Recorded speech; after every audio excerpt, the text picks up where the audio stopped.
Good morning. Hey, I'm Steve Weber. Welcome to the American Gumption Morning Show, broadcasting on Spirituality Gone Wild and on the American Gumption Facebook page and American Gumption YouTube channel. Thank you for joining us. Thanks for being a subscriber. Alrighty, so today is Wednesday, April 21st, and show number 160. And today I'm going to welcome Pam Gerrand to the show. She is a singer, songwriter, poet, speaker, writer, sage, sound alchemist. So she is someone who has music in her heart and brings it out in her voice and on the keyboard and the piano and the music that she creates and the lyrics that she writes. So anyway, we'll get into a nice conversation with Pam in just a few minutes, about 15 past the hour. So looking forward to that.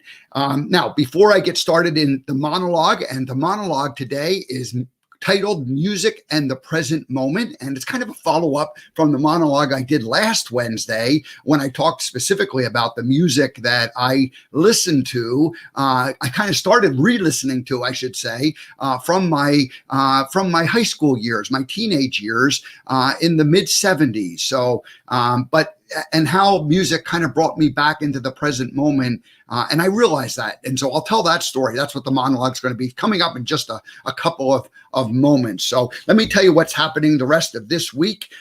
So tomorrow, planning to do a live broadcast. I do not have a guest. Maybe I'll just come on and do a monologue. Maybe I'll have a guest show up and, we'll surprise you. So we're still playing that by ear. But on Friday, I have Anna Homan joining us. And Anna is a young lady that I met about a decade ago in Montana and just rediscovered her Instagram page. It's called Adventure Away Travel. And we're going to talk about how she has, transformed her life in the last couple of years, and talking about the adventures and how she, from being diagnosed with MS about 7 years ago, how she has gotten herself into the best shape of her life and is out in the country exploring, and specifically in the backcountry of Montana, and in specifically the Bitterroot Valley, the area that so we'll just call it southwest Montana, the area that I lived for 10 years. So Anna Homan on Friday, and we got some pictures to share with you. So that's going to be a fun adventure. Alrighty, let's go ahead and just jump right into today's monologue. And again, I'm calling this Music and the Present Moment. And so you'll understand why the present moment as I get into the little bit of a story. So it was late 2013 when I had a major aha moment, and it was from Landmark Education and specifically their one of their exercises around strong suits. And I had this awakening. I had joined them, or I began working with them in 2009, and I did a lot of foundational work, but then I went back, I skipped a couple of years, or I didn't actively participate for a few years, went back in late 2013. And as I said, had this real like moment of clarity. And it was around what they call strong suits and your three primary ways of being. And so so that was in late 2013. So in 2014, in the winter and spring of 2014, I was really going through processing that and realizing kind of what I had, stumbled into. And it was kind of it was like a very therapeutic time for me, because you realize that, oh my gosh, I had been acting on a subconscious level for the last 30 and 40 years. All of my behavior was kind of like on autopilot, subconsciously evolving. And then to realize kind of what that was and the work that I had done for the last couple of years to figure that all out, it was like kind of a major cleansing that I was going through.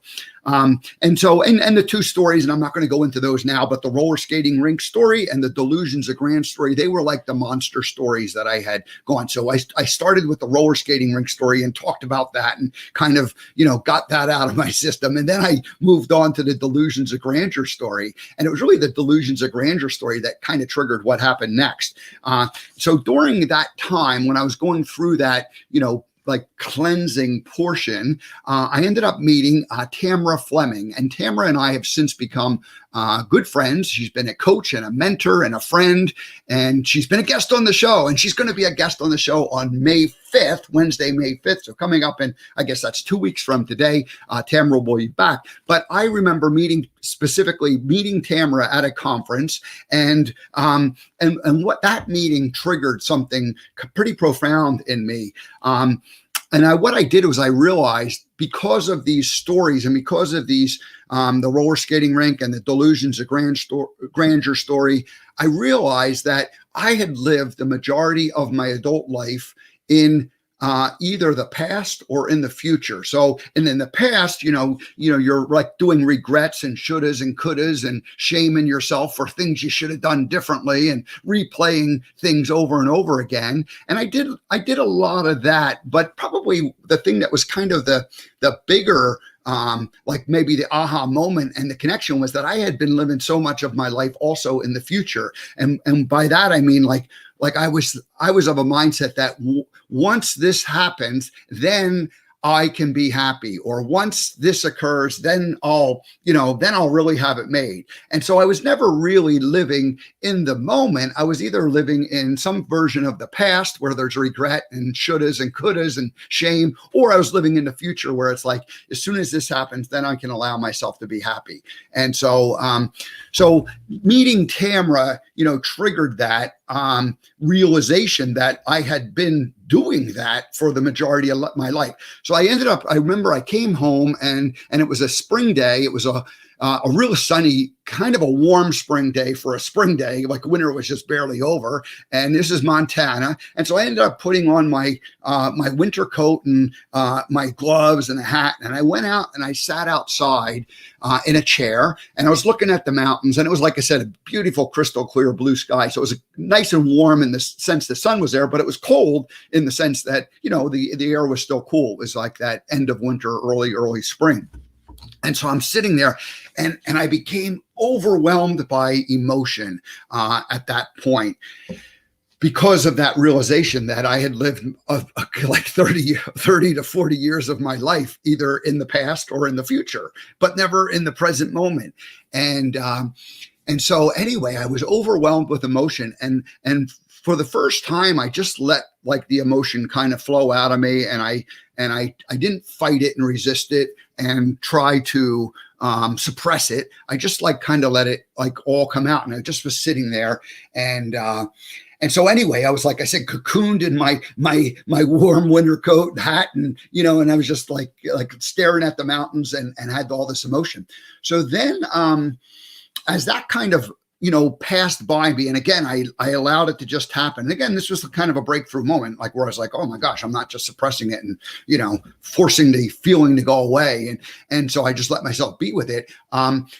As I came out of that, and it wasn't that long, it was maybe 20 minutes or maybe 30 minutes. It was cold. It was so I wasn't going to stay there forever, but it was also very nice because it was sunny and the sun was warm and it was inspirational with the mountains. But I realized that I wanted to make myself feel better after that initial surge of energy that I had and emotion. And so what I did was I just took my phone out and I had my headphones in, and I ended up finding some music from my high school years, from the mid 70s, and I just started listening to some songs. And what happened was it kind of calmed me down, and it made me feel happy. And I kind of can look back at it now and realize that music was putting me in the present moment. And so over the next several months, I ended up doing that a lot. I would go out there on a regular basis and sit out in the chairs. And of course, the weather got warmer. It got to be later spring, summer, I didn't need to wear my winter coat, but I would just sit out there and I would listen to some of these songs and I went back and I started playing all these songs that I grew up with in my high school years, like I said, mid 70s timeframe. And I talked about them last week, the specific artists. They don't matter so much at this point, other than the fact that music was putting me in two things, in the present moment. And it was also kind of reminding me of a time when I was the world was my oyster back then, right? I didn't have all this baggage or ideas or dreams that didn't quite work out the way they were supposed to, or regrets, or anticipation for the thing that never quite got there, because you're living in the future. You're never living in the present. And so music was allowing me to kind of get myself present.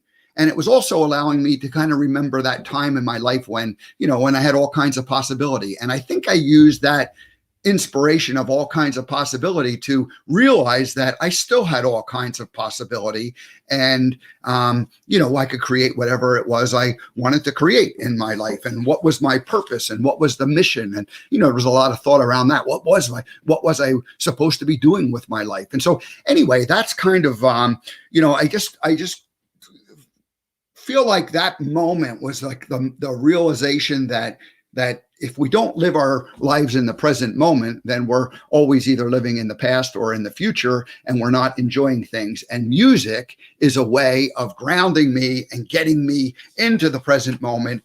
And so I think that's pretty much all I wanted to say. I haven't looked at my notes. I guess I'll just say that it was a time, that whole time was a time of, being healing, restorative, regenerative. And, I just liked the way that the music made me feel. And to this day, I still listen to music. To this day, I go back and I'll listen to that music on if I'm feeling just a little bit, uncertain or unsure. I like to go back and listen to that music. On the drive across America, the 3.5 weeks, I had Sirius XM radio in the car that I drove. And so I ended up with like a handful of channels that I listened to. And I talked about that in last week's monologue also. But basically that 70s either classic vinyl or the bridge, the mellow classic rock, the Beatles channel, and then even the 40s, the music from the big band era. That was music that was like really from my childhood. That was my father's music. And I listened to some of that, although, that has a different memory and a different recollection for me than the music from the 70s did. So anyway, that's it. I think we'll wrap up that music segment in terms of the monologue segment in terms of the music and the present, being in the present moment. I just think that music is healing. And this monologue is inspired by our guest who's coming up, Pam Gerrand, who is a sound healer. And I want to get into that conversation and hear what she has to say about it. And it was a blog post from her website that I read.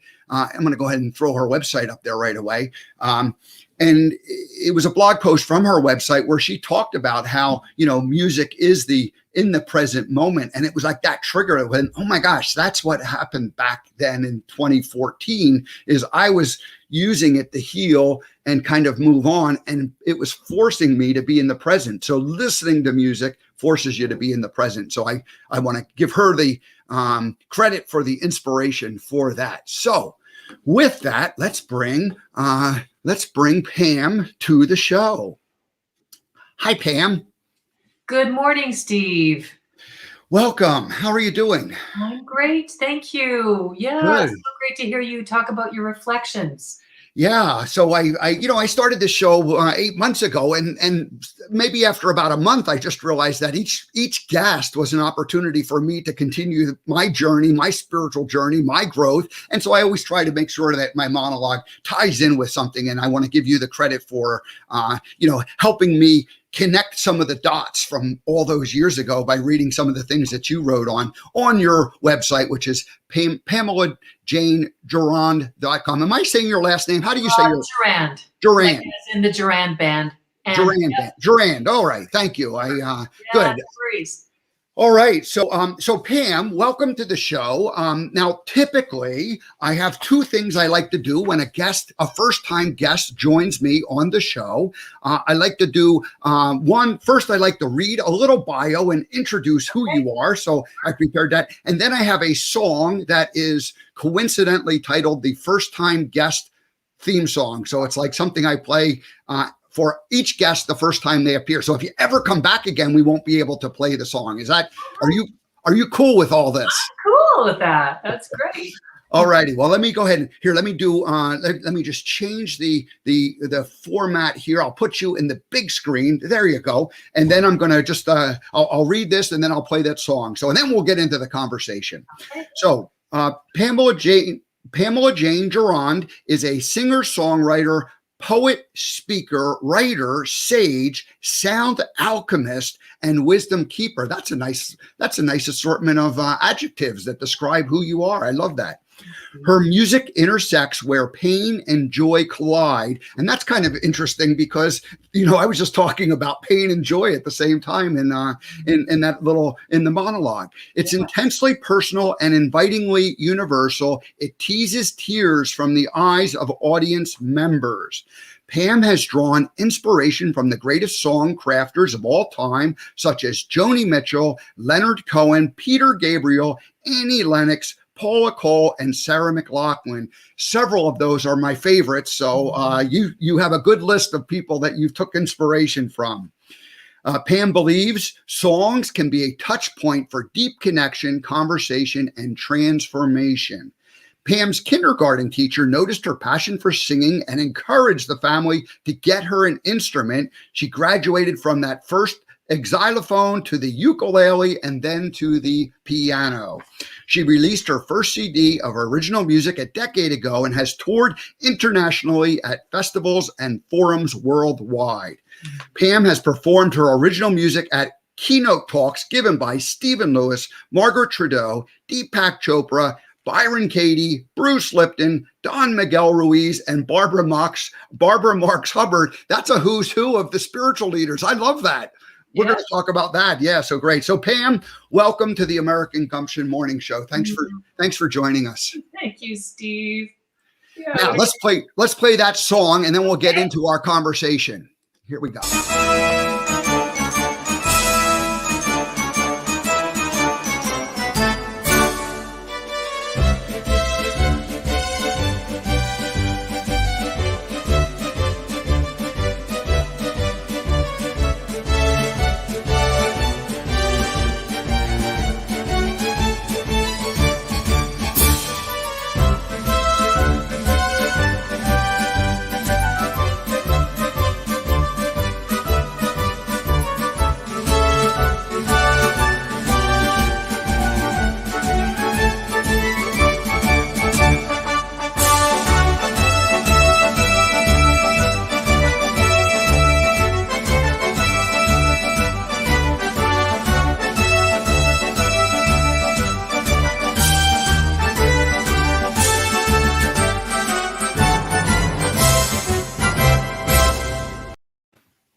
Have you ever had a marching band welcome you to a broadcast before, Pam? No, it's delightful. And isn't that a perfect example of, sitting here just bouncing in my seat, and you can't help but feel the joy of that rhythm and that, the bubbly joy of you imagining yourself at a parade and the sunny sky and the day is good. Yeah. And during my high school years, I was also in the marching band. I played the saxophone, so we played that type of music as we marched around on the field and in parades, as you said. So yeah, music's been an important part of my life, and I'm happy to have this conversation with you. Yeah. What you've been, from childhood, and we'll get into that in a minute, some of maybe your early experiences, but what was the aha moment for you when you realized that that what you're doing could make a difference in people's lives and help them heal? And when did music go from being kind of a hobby and fun thing to being something that you really put your mind to and your intention towards?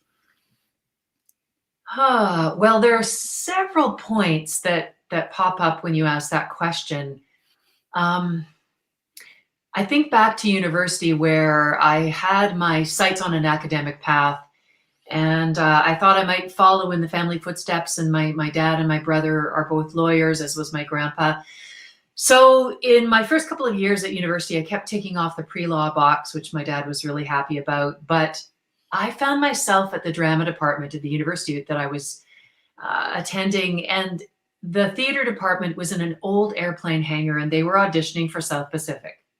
So I had done musicals in high school, and I found myself in South Pacific meeting all of these really amazing, joyful, gregarious people, and I was just lit up. doing that Mm. musical. So I ended up really being drawn back and back to the drama department. And I think end of second year, beginning of third year, I heard my mom whisper into my ear. She said, you know, there's enough lawyers in the family. She said, follow your heart, do your music, do your theater, you know. And so I decided at that point that it was really where my heart was. And I sort of bargained with myself and said, I'll do it for, you know, a few years. I'll do it for a decade or so. And then I'll get serious and get back to the real world and get, you know, a real job. And so I'm really glad that in the drama department, we did Guys and Dolls, and I played Adelaide, and the guy who played Nathan 33 years later is my husband, and we are still so madly in love. So we fell in love on the musical theater stage, and you know, it really became very apparent to me that the expressive arts, and especially music, was where I felt the greatest joy and also the greatest liberation for some of the stressors and heaviness in my life. And I have to say that most of the songs that I've written have been a way of working out some of the sadness and the difficulty and the challenges, right? And I did years of theater, and when my kids were born, that was actually another interesting gateway, because I'd been working in theater and musical theater all across Canada for a decade. And I landed in Stratford, Ontario, which is where I live now. And Stratford is home to the largest repertory theater in North America, the Stratford Shakespeare Festival.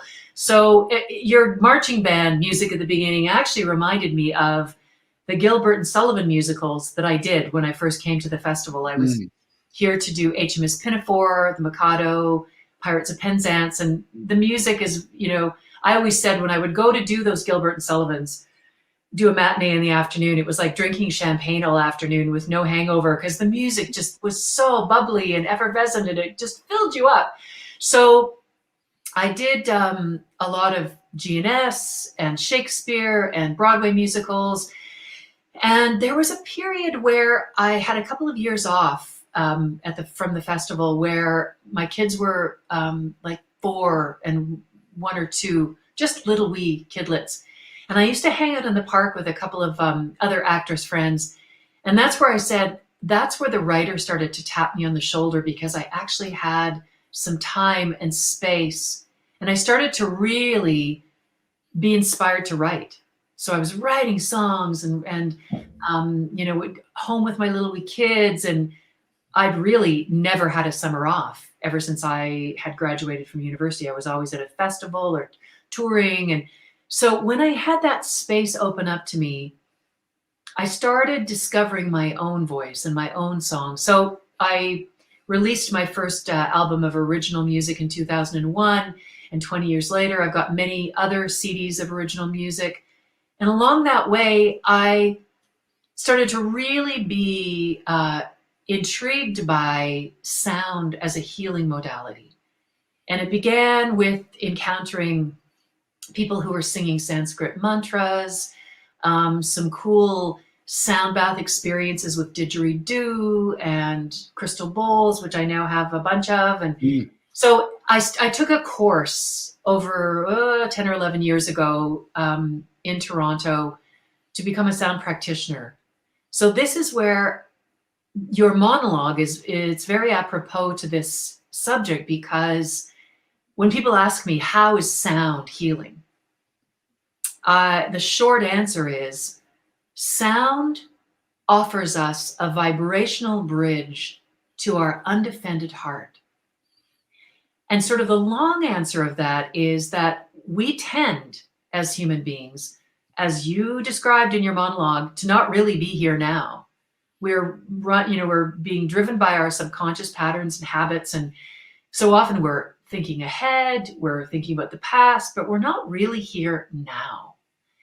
And our clever mind will convince us that to always be thinking about our to-do list, or, you know, just constantly being sort of from here up, that's the right thing to do. But it actually results in a huge amount of stress and discomfort in the body. There's all sorts of physical maladies that arise when we're constantly worrying or regretting, thinking about things from the past.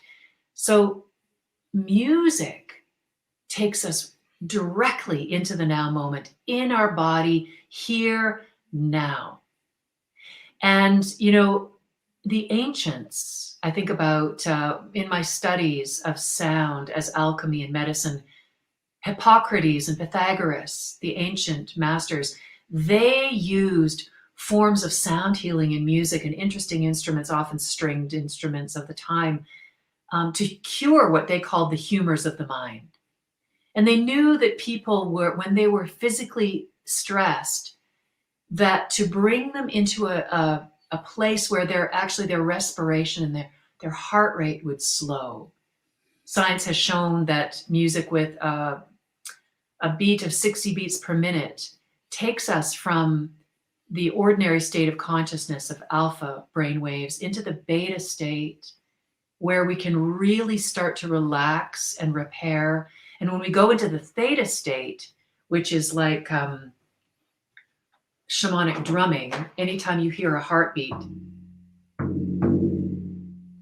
this brings us into this theta state. And our heart rate starts to slow. Naturally, our breath will start to slow.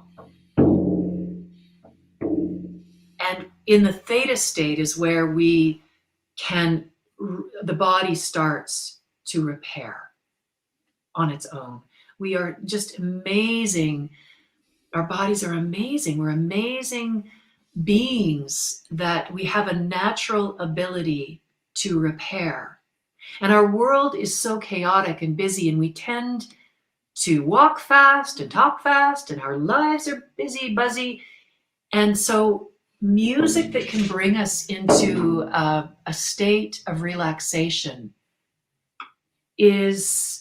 it's such good medicine because it slows everything down. I really like what you talked about the healing aspect, and I was able to kind of connect the dots from that particular blog post that you had, that, oh my gosh, I was healing myself and slowing down and just becoming present.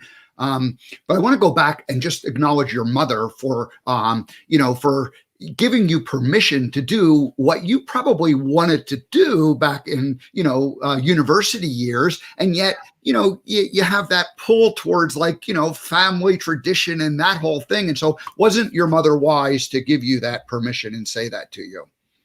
She was. And, I think life is just always giving us nudges, and synchronicities show up. And it was interesting because it was my older sister that got the piano. Mm-hmm. She got the piano lessons, and being the kid sister, I would sit down and pick out tunes from the radio. And, soon it was when my sister didn't really care about her piano lessons anymore. I said, well, I'd like some, right? So it was sort of like she got the piano, but it ended up being my thing. And my mom said that. And really, it so comes down to so important that we are a balance of feminine and masculine energies. And, my mom was very much speaking to my heart. And, follow your heart. This is what lights you up. It's a gift that you have, something to explore and express. And my father, so practically speaking, I honor him because there is that practical thing about paying the bills, and it's not easy being an artist. And I have to give him a nod because not very long after, me going into this business, I was in Toronto at the Royal Alexandra Theatre, and I had a lead role and a star on my door. And he had come around to, let's get a picture of you with your star on the door. And he was like my biggest fan. And over the years, it hasn't always been the easiest to follow this path. And he has supported me in every way, including financially many times, which I am so grateful for, because I truly believe that in ancient times, and even not that long ago in certain cultures, the artists of the world had patrons and they were supported.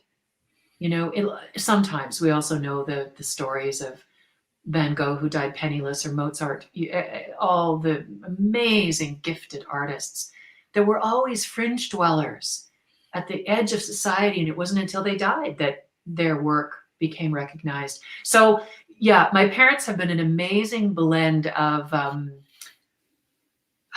encouragement and support, and I'm very grateful for that. Yeah, that's great. I like and we're going to get back to the healing part, because that's really the meat of this. But the artist mindset, when you were hanging out with the other artist and your future husband, who you were co-starring in one of the plays with. There's something about the artist mindset that is for me is very attractive. I am attracted to the artist mindset. I like that. And yet there's like that practical side too of how do we survive? How do we make a living? Yeah. And so, I just want to acknowledge you for pursuing the artist mindset. And the one thing you said about when you were a mother, you had the young kids, you had that first summer off, you had space and yes. freedom to actually create. And without space and freedom, artists cannot create. Absolutely. You're so right. It's interesting because I literally felt that summer, as I'm talking about that relaxation. I had been on a track of always, the next job, hunting down the next job, being a mom at the Stratford Festival with 2 little kids. I can only say that I ended up with some stress challenges that showed up in my body, hypothyroidism, which I'm still working on to this day. The adrenal glands and the thyroid are all about too much cortisol in the body, running many programs, right? You're just going too hard. So there were actually 2 years that I had off. I really came home to relaxing that need, that pressure to constantly be generating at such a high level. And also what was really big in me was there was a big hippie mama part of me that the last year I went back to the festival, my kids were 5 and 2, and I had to have a nanny because I was in 3 shows, and it's a 10-month contract, 6 days a week. And I would leave them at the playground on a sunny day with a nanny and go in to do a matinee and an evening show, double day. And my heart was breaking. And I thought, I didn't give birth to these 2 children to want to be away from them so much. So that end of that season, I didn't get a return offer for the first time in 7 years. And everybody in the dressing room is like, oh no, it's sort of like the death knell of an actor not to get that return offer. And a part of me, the mother part of me, silently rejoiced. Yeah, you wanted to just hang out and play with the kids in the sunshine. You got it. Yeah. And so that ended up being, don't get me wrong, I loved my time there.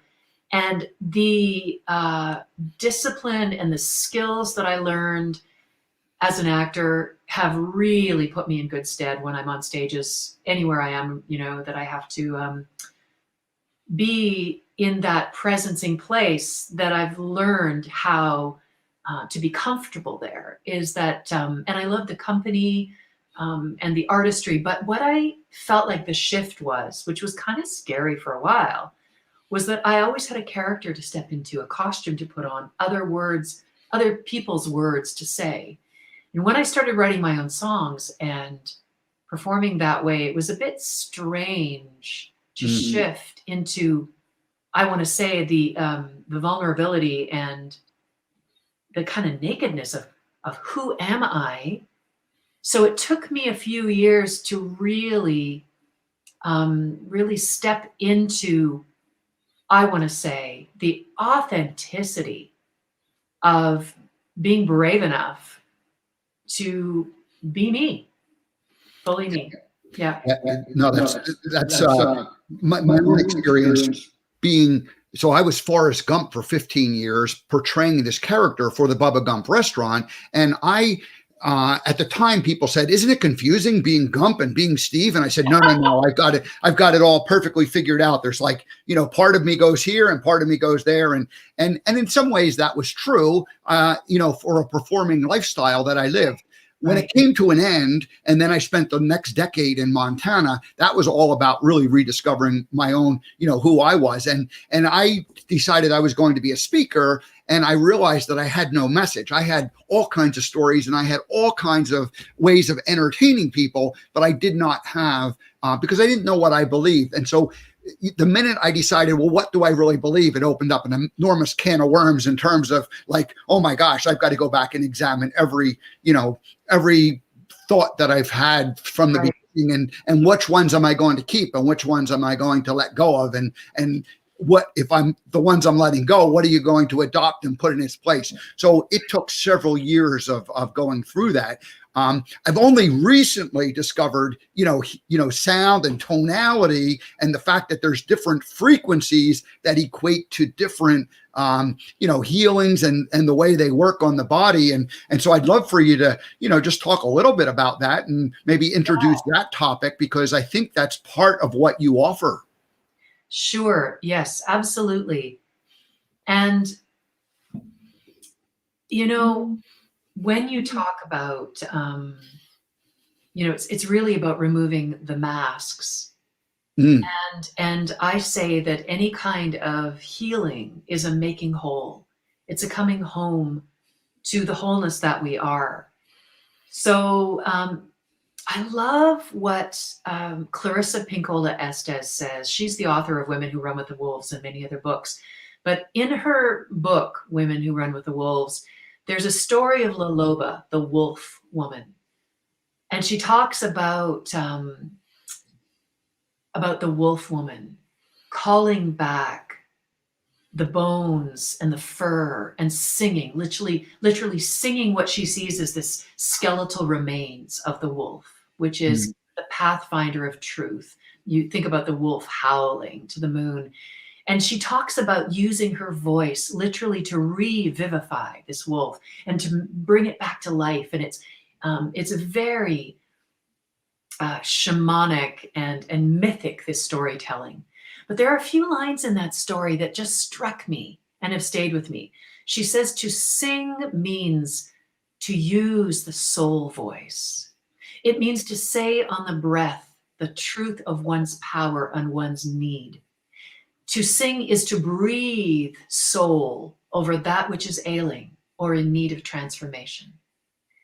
So I feel that when we are using sound for ourselves, whether it's singing to a small baby to sing that baby to sleep, or singing to ourselves if we are sad or lonely, or any of the ways that we naturally use sound, a sigh at the end of a long day, that these tones actually have a way of bringing wholeness and harmony to ourselves. And I have been collecting instruments for many, many years, and I have a series of crystal bowls. I always say that these two recent ones that I got, that's the doorbell to heaven. Because these two bowls, the one of them that I'm playing right now is actually made of iron, so it's very grounding and alchemizing. And the higher note in the octave is made of ocean indium. So these bowls that are made of crystal resonate with the crystals in our body. And you notice when you hear this tone, there's something very pleasant and soothing about these tones, but it's actually much deeper than that. The mind starts to take a back seat. and we start to engage the parasympathetic nervous system. See, most of our day is run by the sympathetic nervous system, which is our autonomic nervous system. It's our, we've got the daily round, the to-do list, get things done. And when it's in balance, the sympathetic nervous system is practical for us in our lives. But right now, especially in the past year on the planet, most people are in parasympathetic overdrive. We have cortisol flooding our bodies, too many stress hormones, and that's basically fight, flight, or freeze. We find ourselves, locked in our homes. There's no predator at the door, but yet, if we turn on our television, watch the news, talk to friends, at least I've certainly been finding it. I'm not somebody who's prone to anxiety or panic attacks, and in the past year, I've tasted a bit of that, and I know that so many people are experiencing this. And our bodies have a certain capacity to deal with stressors, but when it's constant, then we start to have degeneration in the body. So it really is up to us to recognize when we start to feel stressed, if we're feeling exhausted, if we're feeling overwhelmed, we have digestive issues, we can't sleep. All of these things, the body is saying, Mayday, Mayday, this is too much fight, flight, freeze. I can't do this. So the parasympathetic nervous system is rest, repair, digest, rejuvenation. And this is where sound as a healing modality is so helpful, because we don't have to take a course. We don't have to figure it out. It's not about the intellect. It's actually about just relaxing in. And when these tones start to bathe the body,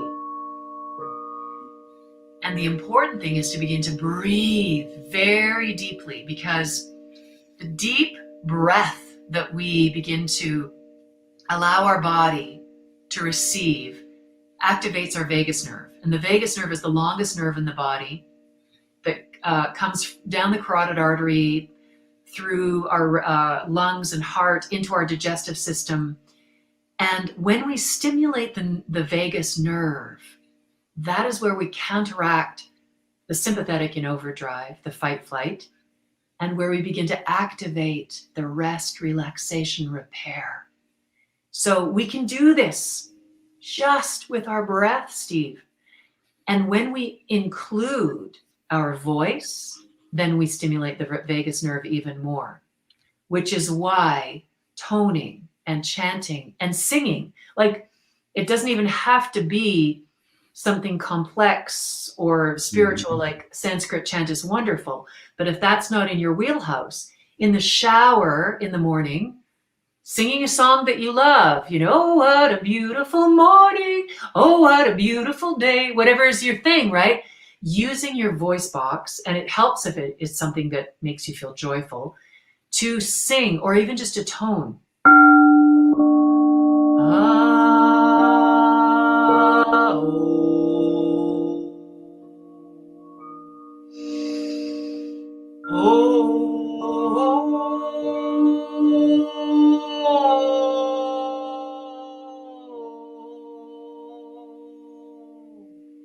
And again, it's not about the voice beautiful. Maybe you are an amazing singer, but there's a lot of people that are conscious, self-conscious about their voice.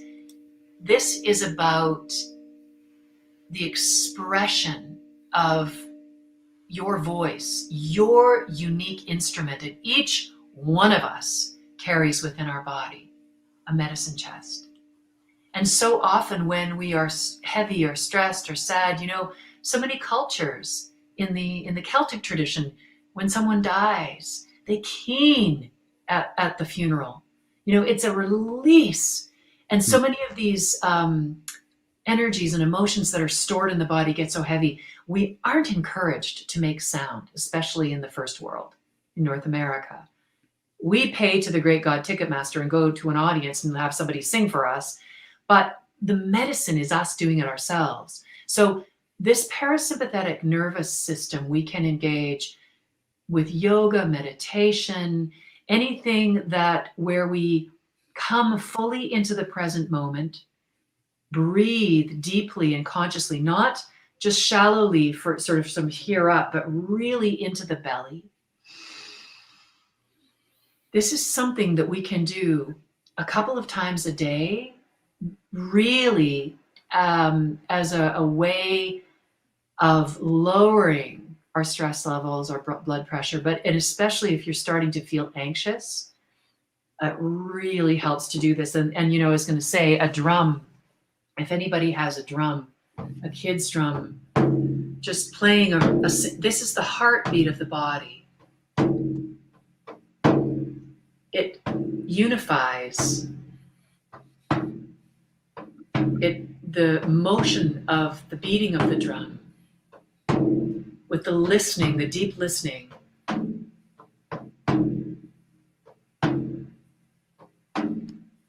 Quiets the mind and the intellect, takes us into our feeling nature, the emotional body, the physical body.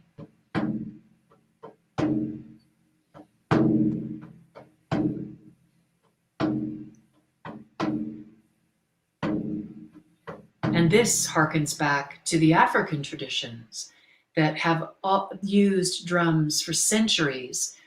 This is the talking stick. It is how they call the members of the tribe into the community circle to honor birth, death, marriage.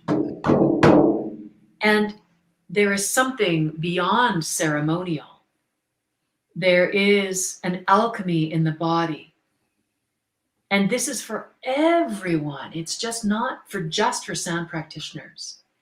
That when we use rhythm and our hands, we merge the kinesthetic with the cerebral functions of the brain, with allowing our parasympathetic nervous system to take over. And we can just literally, can you feel yourself with that low, slow heartbeat? You start to feel calmer. And we need a huge amount of calmer in our world right now, don't we? Absolutely. About a year ago, Pam, I discovered a meditation that was using or like a humming or an umming, and I remember I went through it for about for a time, maybe a month or two, and I was doing it, and when I would finish this meditation, and it was just listening to someone else's guiding me through, but I was actually doing the umming in response or in association with what was going on. And I remember when I would finish, my entire body would be tingling. Literally, I could feel, throughout the body that tingling. And it's really the same kind of tingling that you get when you do hear those kind of vibrations, those bowls that you're hitting on that begin to vibrate throughout the whole body. So this whole idea of using sound to connect the body to a calmer and to allow that, adrenal glands to calm down and to, dissipate some of that energy that's like surging through our body when we're in that flight or fright. Yes. It's so important. And, you hear the analogy of the animals in the woods that are grazing, and then a predator comes and they run like crazy, and then 15 minutes later, after the danger is past, they're just calmed down. But we as humans, we end up replaying those things over and over again. So sound can be a way to bring us back out of that and to get us to calm down and start grazing again, so that we're not, such high stress levels, because that's where the disease and that's where, long-term illnesses come into play, where you're just in that hyperactive adrenaline the whole time. Right. That's a really good example. Yeah. It's a really good example. And you know what it is there's the continuum that we experience as humans. And as we evolve, I really feel like our conscious evolution, this has been said by so many masters and saints, that our self-realization is to fully come into the awareness of who we are.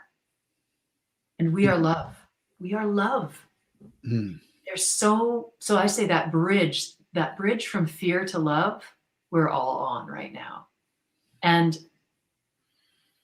good, bad, I mean, I was going to say it's so hard that there's so much fear in the world right now. I believe it's a catalyst for us to awaken ultimately, but it can feel really bad. So we know what the fear makes us feel. Not good, jangly, anxious. The mind won't stop, as you talk about in the animal kingdom. They don't have perhaps that same self-concept of just chewing on it, going over it, and we have the ability as humans. The lion chased me. He doesn't like me. Right? What's wrong with me? Ego that wants to chew on it and reflect. And so it's a concept. What is love as a physical experience? We all know what it feels like to have a hug, or to a mother that's soothing a crying baby. We're really missing human contact right now. And maybe we don't have touch as much. Touch is so healing, and it's such a generator of that experience of the force of love, that life force, right? So everybody's talking about self-care, and it's so important right now. So this is where I say the sound of your own voice is something that we all carry with us, and we have the ability to self-soothe. So that what you were talking about, the toning that you were doing, absolutely, to use your voice as not only for release, but for expression. And it is a way to alchemize the stress.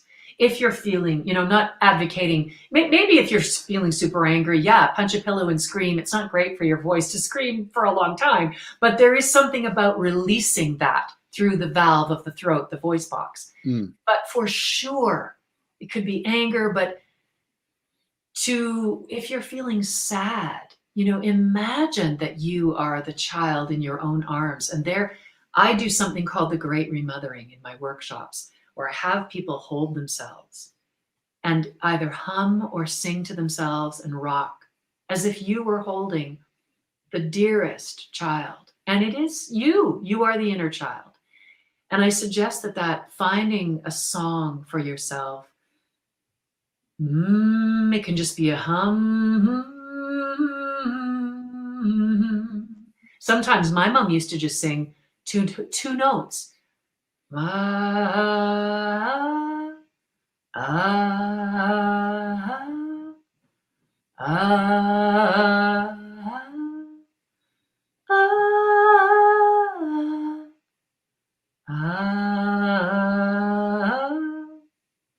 It's just so simple. It's the simplest things that can bring us home. And when I'm doing that, singing and humming and the rocking and the slowing of my breath, coming into the present moment, you're actually going from the conceptual, from fear to love, to loving yourself. The sound of your own voice. And it's interesting, there's a book called Meditation is Medicine by Dharma Singh Khalsa, where he talks about an experiment in a lab with cancer cells in petri dishes that were played different types of music, classical music, folk music, the sounds of nature, ocean waves, wind blowing, and then a human voice. Not singing Mozart, not singing Gilbert and Sullivan, a human voice humming and then singing a scale. And of all the sounds that were played to these cancer cells, the one sound that stopped the cancer cells from replicating was the sound of the human voice. And this is where I say that we carry within us the medicine for our own healing and coming home to feeling okay, and better than okay, to feeling whole, to feeling peace, to feeling that that peace that passeth all understanding, because it's not an intellectual process. And all of the thoughts that the ego has, we can go into all of those thoughts that can tend to be judgmental, harsh, comparison. When we are humming or singing to ourselves with the depth of the love as mothering ourselves, that is contacting the love of the divine, that when we bring it through us, we are co-creating an experience of pure source energy, pure love. And so often we feel so lonely in these times of being quarantined, separated, and the ego can have a heyday thinking, oh my God, when will it be over? Is this going to last forever? I can't stand this. And to come home to the now moment is to understand that we are love and we are okay. We are taken care of. And when we take that generous act of self-love for ourselves, then we are doing, as Clarissa Pinkola Estes said, we are breathing that what did she says, to sing is to breathe soul over that which is ailing or in need of transformation. Bettina says that I really needed to be reminded to connect sound, breath, and love to my present moment. Thank you, Pamela and Steve. So thank you, Bettina. Yeah. We're almost out of time. You mentioned your workshops. What are you doing these days? You're obviously not out on the road performing this past year, but what are you doing? How are you working with people? And how can people learn more about what you're doing? Yes. So these days I am doing things, as everybody has come more online. And so I actually have something tomorrow. I'm doing a global gathering for anybody that wants to find me on Facebook. I'm Pamela Jane Gerrand on Facebook, and you've got my website right there. And actually, people can find my music there. They can contact me, get on my mailing list, which would be great to find out about upcoming events. But I am doing a global gathering tomorrow with Deepal Shah, and it's going to be at 6:30 Eastern Time. It's 90 minutes, and there are 4 practitioners who are going to be doing a meditation, an activation, a healing process for the participants. And I'm going to be bringing through, because it's Earth Day, I'm actually opening with a Mother Gaia chant. And I'm going to be sharing some music and some poetry and playing my bowls and sounding and doing some sound alchemy. So I'm doing that tomorrow night on the 22nd. And at this point, I have been doing some month-long programs, workshops every Sunday. In November and December, I did something called the Fierce Grace Alchemy Space, which is about all that we've been talking about, practical tools and ways to come home to your deep peace and to activate the innate healing in your body through sound and breath and activating the joy principle. This is something that I feel is so missing. And so go to my website, sign up on my mailing list, and you will be apprised of any upcoming events. And people can also work with me one-on-one. I do one-on-one sessions that I call inner harmony mentoring. So it's a combination of checking in as to where you are, what you need to work on, and then a bit of what I call love coaching. It's not so much life coaching, but getting you back to a life you love. And then it's a sound bath for you to experience, to lay back and receive my voice, the bowls, my koshi chimes, the buffalo drum. And I basically bring through, it's like a custom for you and your energy channeled sound bath, sound soul song. Yeah, I think we all just need that connection with others, and if someone feels like they want to experience their own connection with their own voice and their sound, then I encourage you to reach out to Pam and see if she can be helpful to you, or listen to her show tomorrow night. So yeah, all kinds of good things happening. Gosh, this was fun. Thank you so much. I really appreciate My your pleasure. joining us. It's we have so much more access today to the tools, and we have more knowledge, and the one thing that kept being reminded as you spoke today, Pam, was that all of the traditions of people, indigenous people, and Yes. people from other cultures are really coming back full circle, and the whole concept of Western medicine, which has worked so well for trauma type things, isn't really what's good for that acute healing that needs to be done on a regular basis. And yet the people, the people with the drums, and the people with the different, singing, and the Irish with their, announcing births or deaths or lamenting, it's all like this has been going on for thousands of years. Yes. And so there's something there to it. So I'm just grateful that you're doing this work and educating people. So thank you.